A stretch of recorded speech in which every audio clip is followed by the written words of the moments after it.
ഫെർമിയോൺസിൻ്റെ thermodynamics ആണ് നമ്മൾ discuss ചെയ്യുന്നത്.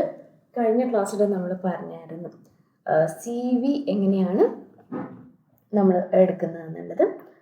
റൈറ്റ്, ക്ലാസിക്കലിൽ സി വി എന്ന് പറയുന്നത് 3/2 NkB ആണ്, സ്റ്റാൻഡേർഡ് വാല്യൂ ആണ്, അത് ഒരു കോൺസ്റ്റൻ്റ് ആണ്. പക്ഷെ ഫെർമിയോൺസിൻ്റെ കേസിൽ സി വി എന്ന് പറയുന്ന ഹയർ ടെമ്പറേച്ചറിൽ ക്ലാസിക്കൽ ലിമിറ്റിലോട്ട് അപ്രോച്ച് ചെയ്യുന്നുണ്ട്.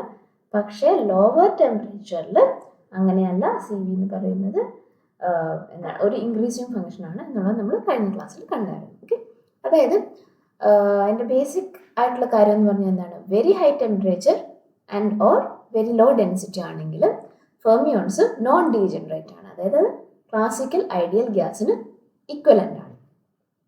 ക്ലാസിക്കൽ ഐഡിയൽ ഗ്യാസിന് ഇക്വലൻ്റ് എന്ന് പറഞ്ഞാൽ എന്താണ്, P V equal to NRT അല്ലേ, P V equal to NkBT എന്നാണ്. അല്ലെങ്കിൽ പി വി ബൈ NkBT എന്ന് പറയുന്നത് 1 ആണ്. ഓക്കെ, അതാണ് ക്ലാസിക്കൽ ഐഡിയൽ ഗ്യാസിൻ്റെ കേസ്. പക്ഷേ very low temperature and high energy ആണെങ്കിൽ അങ്ങനെയുള്ള കേസിൽ ഫെർമിയോൺസ് ഡീജനറേറ്റ് ആണെന്നാണ് പറയുന്നത്. ആ കേസിൽ പോളീസ് എക്സ്ക്ലൂഷൻ പ്രിൻസിപ്പിളൊക്കെ വളരെ വളരെ സിഗ്നിഫിക്കൻ്റ് ആണ്. സോ ഇവിടെ ക്വാണ്ടം എഫക്ട്സ് ഡോമിനേറ്റ് ചെയ്യുന്ന കേസാണ്. അപ്പോൾ ആ കേസിൽ പി വി ബൈ NkBT ഒരു റിയൽ എക്സ്പാൻഷൻ ആയിട്ട് എഴുതാമെന്ന് നമ്മൾ പറഞ്ഞു. This is the expression. കഴിഞ്ഞ ക്ലാസ്സിൽ തന്നെ ഈ കാര്യങ്ങൾ പറഞ്ഞു. ഓക്കെ, അപ്പോൾ ടെമ്പറേച്ചറിനെയും ഡെൻസിറ്റിയെയും വെച്ചുകൊണ്ട് നമുക്ക് 3 രീതിയിൽ എഴുതാൻ പറ്റും. സോ ഒന്നാമത്തെ കേസ് എന്ന് പറയുന്നത് നമുക്കൊരു ഹോപ്പും ഇല്ലാത്ത കേസാണ്. അതായത് n λ³ g എന്ന് പറയുന്നത് അപ്രോക്സിമേറ്റ്ലി ഈക്വൽ ടു 1. ആ കേസിൽ നമ്മളുടെ അപ്രോക്സിമേഷൻസ് ഒന്നും വർക്ക് ചെയ്യില്ല. തെർമോഡൈനമിക് ക്വാണ്ടിറ്റീസ് നമ്മൾ ന്യൂമറിക്കലി കാൽക്കുലേറ്റ് ചെയ്യുന്നത് മാത്രമേ പറ്റുള്ളൂ. എല്ലാ ഈ ക്വാണ്ടിറ്റി n λ³ എന്ന് പറയുന്നത് ഗ്രേറ്റർ ദാൻ 1 ആണ്, മച്ച് ഗ്രേറ്റർ ദാൻ 1 ആണ്, പക്ഷെ ഇൻഫിനിറ്റി ഒന്നുമല്ല. അപ്പോൾ ആ കേസിൽ അതാണ് ഡീജനറേറ്റ് ആയിട്ടുള്ള കേസ്. അപ്പോൾ തെർമോഡൈനമിക് ക്വാണ്ടിറ്റീസിനെ നമുക്ക് പവേഴ്സ് ഓഫ് എന്താണ് ഫെർമി ഡിറാക് ഫംഗ്ഷൻ അതിൻ്റെ പവേഴ്സ് ആയിട്ട് എഴുതാൻ പറ്റും. അല്ലെങ്കിൽ ഫെർമി ഡിറാക് ഫംഗ്ഷനകത്തുള്ള ടേം എന്ന് പറയുന്നത് ലോഗരിതം ഓഫ് Z ആണ്. അപ്പം 1/log ഓഫ് Z ആണ്. അപ്പോൾ അതിൻ്റെ പവേഴ്സ് ആയിട്ട് നമുക്ക് തെർമോഡൈനമിക് ക്വാണ്ടിറ്റീസ് ഒക്കെ എഴുതാൻ പറ്റും. ഇനി n λ³ ടെൻഡിങ് ടു ഇൻഫിനിറ്റി ആണെങ്കിൽ അതാണ് ഏറ്റവും സിമ്പിൾ ആയിട്ടുള്ള കേസ്. അവിടെ നമുക്ക് തെർമോഡൈനമിക് ക്വാണ്ടിറ്റീസിനെ വളരെ സിംപ്ലിഫൈഡ് എക്സ്പ്രഷൻസ് ആയിട്ട് എഴുതാൻ പറ്റും. അപ്പോൾ നമ്മൾ ആദ്യമേ കംപ്ലീറ്റ്ലി ഡീജനറേറ്റ് കേസ് പറയുകയാണ്. അതായത് n λ³ എന്ന് പറയുന്നത് ഇൻഫിനിറ്റിയിലേക്ക് ടെൻഡ് ചെയ്യുന്ന ആ ലിമിറ്റ്, അതെന്ന് പറഞ്ഞാൽ എന്താണ്, t=0 ലിമിറ്റ് ആണ്. ഓക്കെ, സോ ഇത് ഒക്കുപ്പൻസി എന്ന് പറയുന്നത് ആവറേജ് ഒക്കുപ്പൻസി അല്ലെങ്കിൽ പ്രോബബിലിറ്റി ഓഫ് ഒക്കുപ്പൻസി എന്നൊക്കെ പറയുന്നതാണ്. ആവറേജ് n, അതായത് ഈ എനർജിയിൽ എത്ര n പാർട്ടിക്കിൾസ് ഉണ്ട് എന്നുള്ളത്. സോ ദാറ്റ് എക്സ്പ്രഷൻ എന്ന് പറയുന്നത് ഡിഗ്രിക്ക് പഠിച്ച എക്സ്പ്രഷൻ തന്നെയാണ്. 1/exponential of E minus mu divided by KBT എന്ന് പറയുന്നത് +1. ഓക്കെ, ഓർ EF എന്നായിരിക്കും നിങ്ങൾ പഠിച്ചിട്ടുണ്ടാവും. Let me correct it.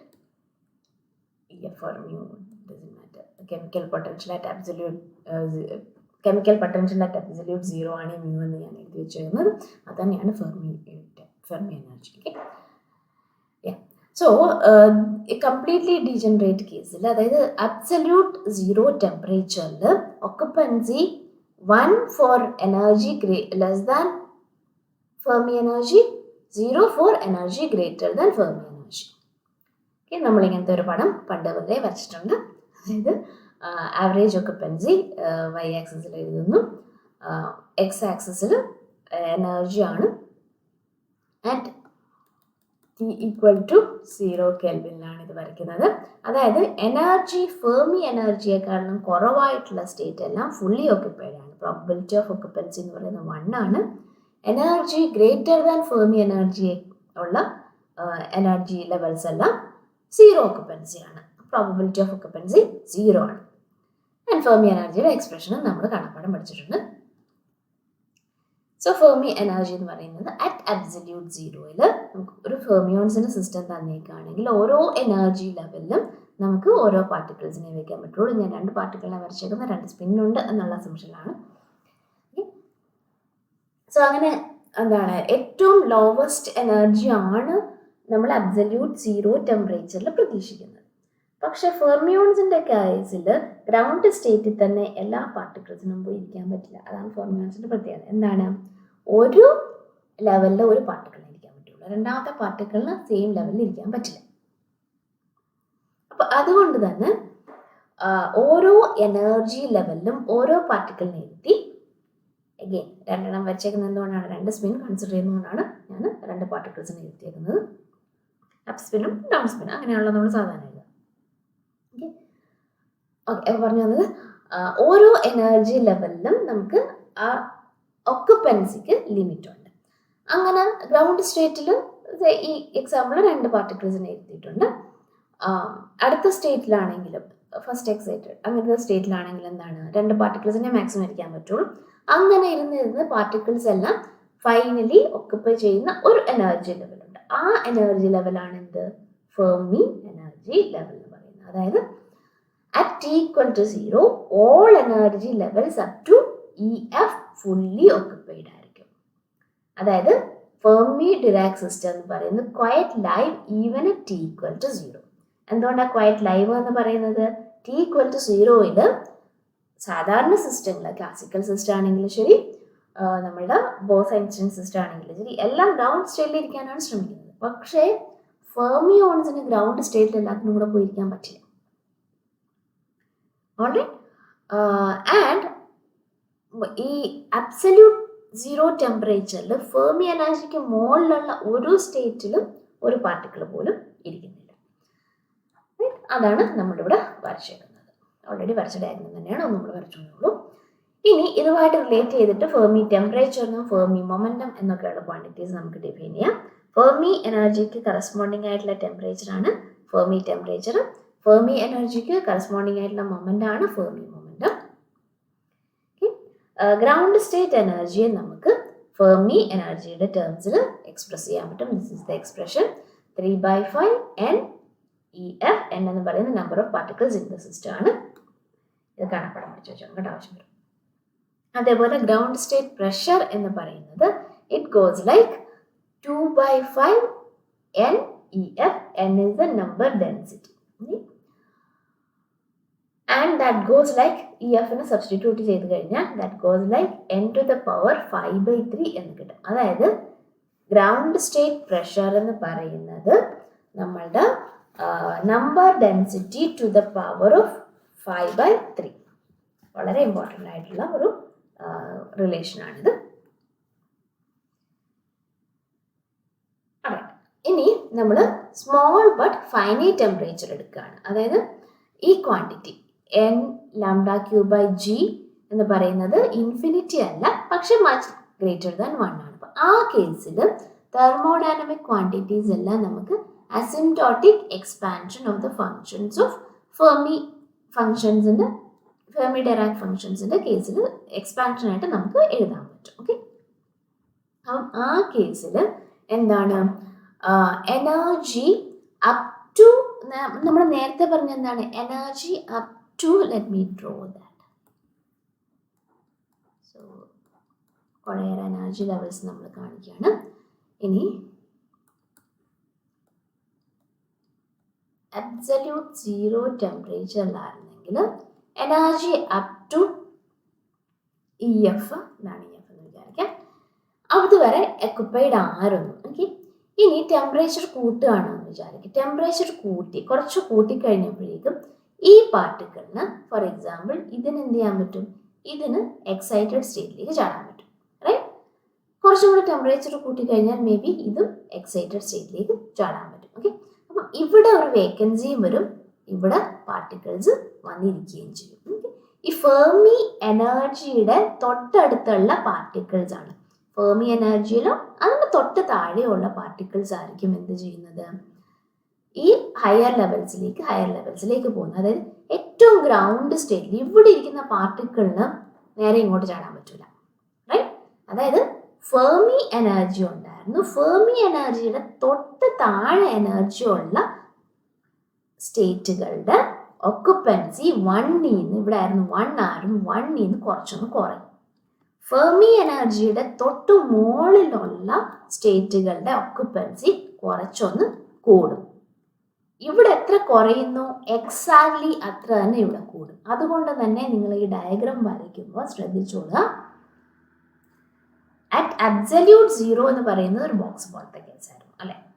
Absolute സീറോയിൽ ഒക്കുപ്പൻസി 1 ആയിരുന്നു. ഇ എഫിന് താഴെയാണെങ്കിൽ, ഇ എഫിന് മുകളിലാണെങ്കിൽ ഒക്കുപ്പൻസി 0 ആയിരുന്നു. റൈറ്റ്. ഇനി ഫൈനൈറ്റ് ടെമ്പറേച്ചർ ആണെങ്കിൽ എനർജി വളരെ കുറഞ്ഞ എനർജിയിൽ ഒന്നും സംഭവിക്കുന്നില്ല, ഒക്കുപ്പൻസി 1 തന്നെയാണ്. അത് തീരെ എനർജി കുറവുള്ള പാർട്ടിക്കിൾ എക്സൈറ്റഡ് ആയിട്ട് മുകളിലേക്ക് പോകാൻ പാടാണ്. അതുകൊണ്ട് തന്നെ അവയുടെ ഒക്യുപ്പൻസി 1 തന്നെയാണ്. അതേപോലെ വളരെ ഹൈ എനർജി സ്റ്റേറ്റ് ആണെങ്കിൽ അവിടേക്കൊന്നും ഈ പാർട്ടിക്കിൾസ് എത്തൂല. അതുകൊണ്ട് തന്നെ ആ ലെവൽസിന്റെ ഒക്യുപ്പൻസി 0 തന്നെയാണ്. ഇനി ഫെർമി എനർജിയുടെ തൊട്ട് താഴെയും മുകളിലുമുള്ള പാർട്ടിക്കിൾസ്, താഴെ നിന്നുള്ള പാർട്ടിക്കിൾസ് ആണ്, തൊട്ട് താഴെ നിന്നുള്ള പാർട്ടിക്കിൾസ് ആണ് എക്സൈറ്റഡ് ആയി തൊട്ട് മുകളിലേക്ക് പോകുന്നത്. അപ്പൊ അതുകൊണ്ട് തന്നെ ഇവിടെ എങ്ങനെയാണോ ഷേപ്പ് വരയ്ക്കുന്നത് അത് ഇപ്പോഴത്തും അതേപോലെ, അതായത് ഇവിടെ എത്ര കുറയ്ക്കുന്നു അത്ര തന്നെ ഇവിടെ കൂട്ടണം. You can in fact prove that probability of occupancy of levels above Fermi energy is the probability of non-occupancy of levels above Fermi energy. വേണമെങ്കിൽ ഒരു ദിവസം ഇത് എഴുതിക്കോ, ഈ പ്രൂഫ് വളരെ എളുപ്പമാണ്.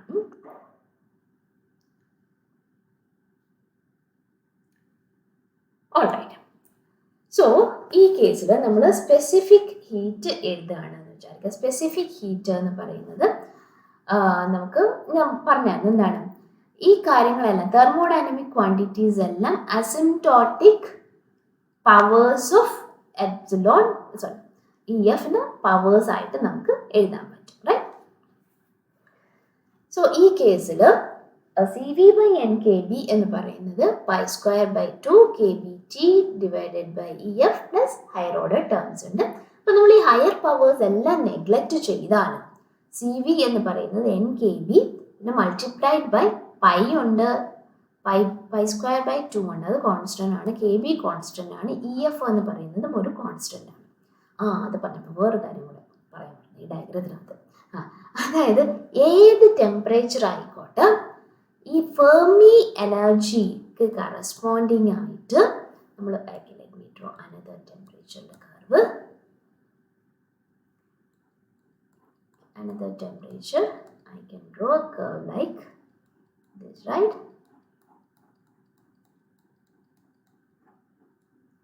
ഏത് ടെമ്പറേച്ചറിന്റെ കർവ് ആണെങ്കിലും നമ്മൾ ഫെർമി എനർജിയിൽ EFന് കറസ്പോണ്ടിങ് ആയിട്ട് എന്താണ് ആവറേജ്, അത് എന്ന് പറയുന്നത് ഹാഫ് ആയിരിക്കും. സ്പെസിഫിക് ഹീറ്റിന്റെ കേസിൽ നമ്മൾ π² ഉണ്ട്, 2 ഉണ്ട്, അത് കോൺസ്റ്റന്റ് ആണ്. KB കോൺസ്റ്റന്റ് ആണ്, EFും കോൺസ്റ്റന്റ് ആണ്. റൈറ്റ്. അതായത്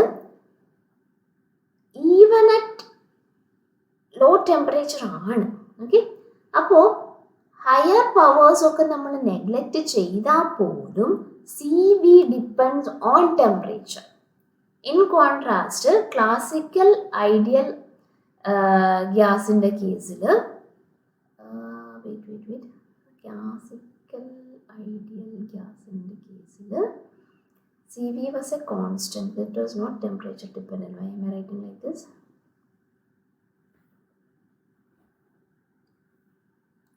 Sorry for that.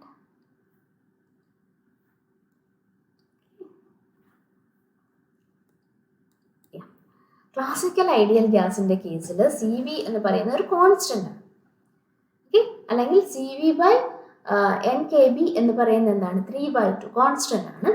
പക്ഷേ നമ്മളുടെ ഫെർമിയോൺസിന്റെ കേസിൽ it depends on temperature, constant അല്ല. അപ്പൊ അതാണ് നമ്മൾ കഴിഞ്ഞ ക്ലാസ്സിൽ വരച്ച ഡയഗ്രാം. CV/NKB ആണ് പ്ലോട്ട് ചെയ്തേക്കുന്നത്. സോ ക്ലാസിക്കലി 3/2 ആണ്. പക്ഷെ ഫെർമി ഡിറാക്കിന്റെ കേസിൽ 3/2 അല്ല, ഇറ്റ് ഈസ് ഇൻക്രീസിങ്. അതായത് ഹൈ ടെമ്പറേച്ചറിൽ ക്ലാസിക്കൽ ലിമിറ്റ് അപ്രോച്ച് ചെയ്യുന്നുണ്ട്, പക്ഷെ ലോ ടെമ്പറേച്ചറിൽ it deviates from classical.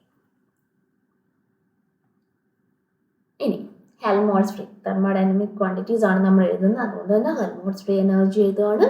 Helmholtz free energy again അതിനെ എന്തായിട്ട് എഴുതാം? നമ്മളുടെ EFന്റെ പവേഴ്സിൻ്റെ ടേംസിൽ നമ്മൾ എഴുതുന്നുണ്ട്. എൻട്രോപ്പിയും EFന്റെ പവേഴ്സിൻ്റെ ടേംസിൽ എഴുതുന്നുണ്ട്. നമ്മൾ ഫസ്റ്റ് ടേം മാത്രം എഴുതിയാൽ മതി തൽക്കാലം. ഓക്കെ. ആൻഡ് നമ്മുടെ ക്ലെയിം എന്താണ്? നമ്മുടെ ക്ലെയിം എന്ന് പറഞ്ഞു കഴിഞ്ഞാൽ പണ്ട് മുതലേ നമ്മൾ സ്റ്റാറ്റിനൊക്കെ പഠിക്കാൻ തുടങ്ങിയപ്പോൾ മുതൽ നമ്മുടെ ക്ലെയിം എന്ന് പറഞ്ഞാൽ എന്താണ്? എൻട്രോപ്പി കിട്ടിക്കഴിഞ്ഞാൽ പിന്നെ തെർമോഡൈനാമിക്സ് മൊത്തം കിട്ടിയതാണ്. സോ ഫെർമിയോൺസിൻ്റെ തെർമോഡൈനാമിക്സ് മൊത്തം നമ്മൾ പഠിച്ചു.